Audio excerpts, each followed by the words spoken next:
Building something, anything at all, isn't just putting things together, connecting part A with part B. It's an expression of yourself. The end product shows a vision, values, and essentially it shows you to the world. And that's not even fast speed.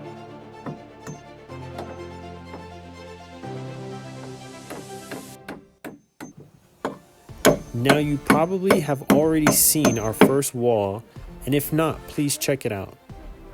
Our first wall probably told you a few things about our vision and about our home to be.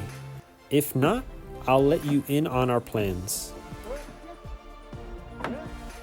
We want to feel this openness in our home, and with that comes windows, and plenty of them.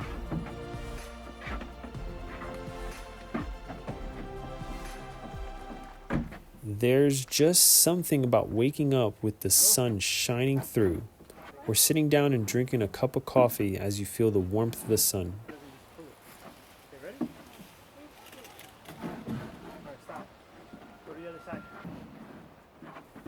This allows us to stay in connection with our surroundings and never forget where we are, constantly syncing the nature around us.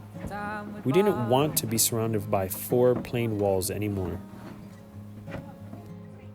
One of these nights, I won't worry about tomorrow.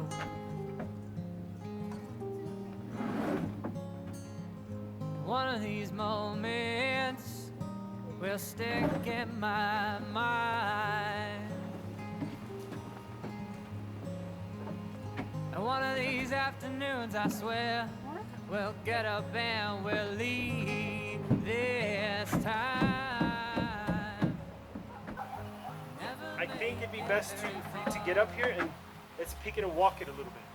I like you riding in my car with your banjo on your knee. I like you singing my song Wait.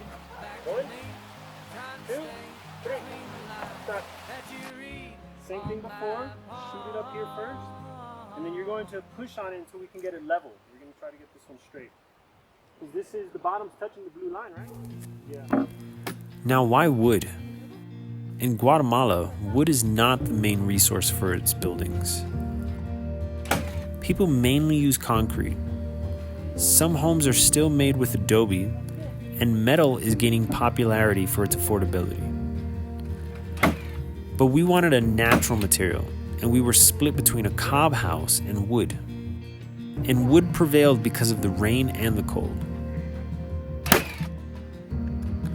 It gets a bit nippy up here in the mountains. Cob is not the best material to use in cold climates, and wood adapts to these better. Plus, living with earthquakes, wood absorbs those shocks very well.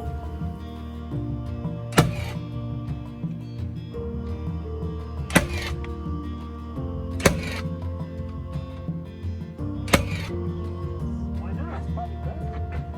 On the fall.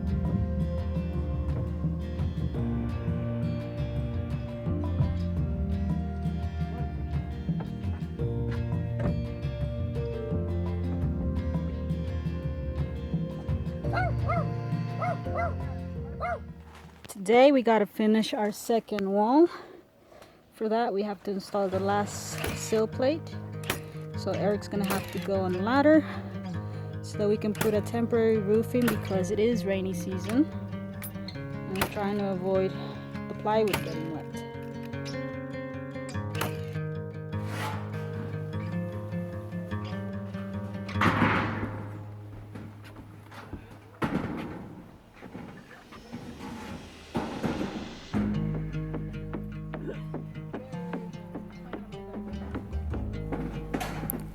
I have to say that overall, it has been great working with wood.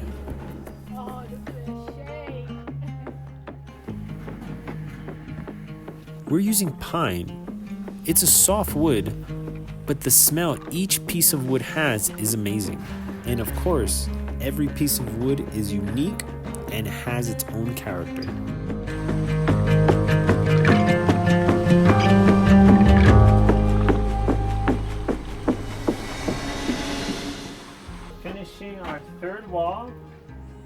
side wall, we have one window that we finished the other day. So we still need to finish this one. We already put in our cripple and our windowsill, so we just need one more cripple for now. Jack and the king, and that'll be it for today. Well, we also have some some blocking that we need to do on the sides. We still have to finish that window, because that's supposed to be a window, not a door. This is the only door. We made that header too. That was fun. Interesting header we did.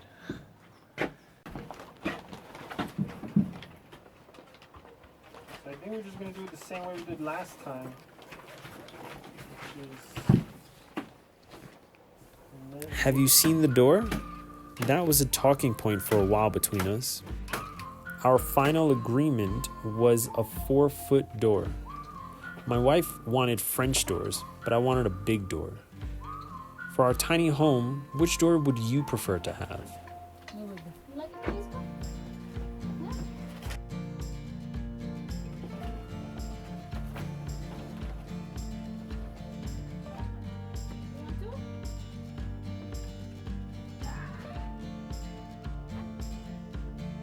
Back to the door.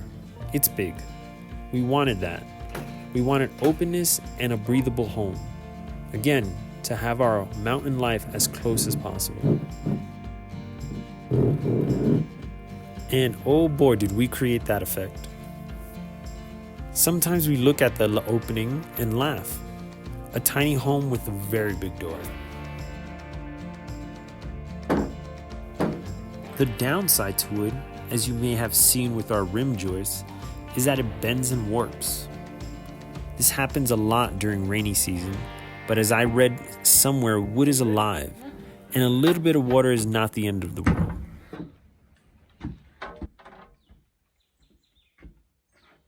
And boy, is it heavy. It was tough to pick up that first wall, and after that, we learned and added less to pick up the next one.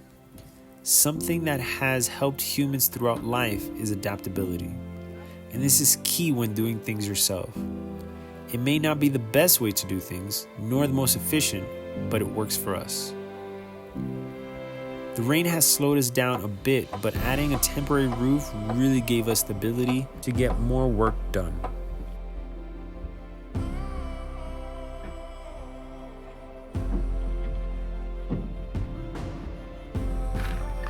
What you got there now?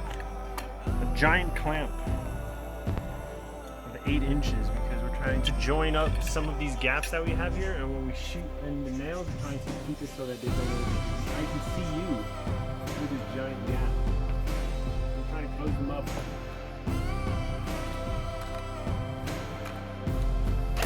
It's a weird feeling. All 4 walls are up. We feel we are closer than ever, but yet so far. Ow!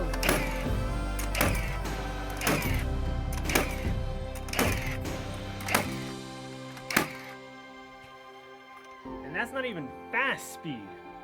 So what we're going to do right now is we cut our jacks. This is our other window. It's the same window as those windows over there. And when we put it up, we put it at the bottom at 3 feet. And then what we didn't take into account is that the top of the window is going to go past here. The header would normally be up here.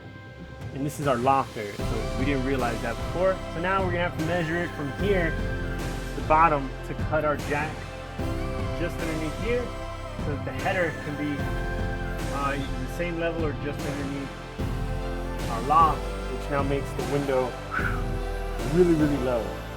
But it's still going to be nice to be able to see everything, kind of like now. So now we're going to have to recut the jacks.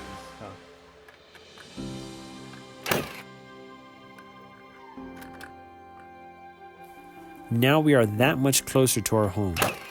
We are excited and amazed with everything we have accomplished. It's been a struggle, but there will be more, but we will get through. Every piece of wood we add, every nail we shoot, we are closer to our goal. We are aspiring to be free and happy. What are you aspiring to be?